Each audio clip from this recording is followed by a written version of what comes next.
এবার তো সত্যিই চিন্তা হচ্ছে রে। আর একবার ফোন করে দেখ না। কতবার তো করছি, ফোন বন্ধ। আমি না হয় একটু এগিয়ে দেখে আসি, তুই শান্ত হয়ে বস। এই শরীরে তুমি বেরোবে, তারপরে বৃষ্টি নামলে ভিজে জ্বর বাঁধিয়ে আর এক কাণ্ড হবে। না না, থাক। ঋতু তো ঠিকই বলেছে। তার চেয়ে আমি বরং এগিয়ে গিয়ে দেখি একটু। না না, এই রাত বিরেতে তুমি বেরোবে কি? আকাশের অবস্থা দেখেছো?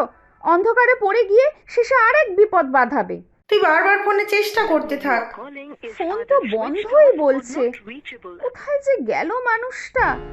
অফিস থেকে তো সেই কখন বেরোচ্ছে বলল। এত সময় তো লাগার কথা না। তুই শান্ত হয়ে একটু বস দেখি। আমি বরং এক কাজ করি বাবা, আমি বাড়ি চলে যাই। ও হয়তো বেশি রাত হয়ে গেছে দেখে বাড়িই ফিরে গেছে। মাও তো একা রয়েছেন, উনিও নিশ্চয়ই চিন্তা করছেন।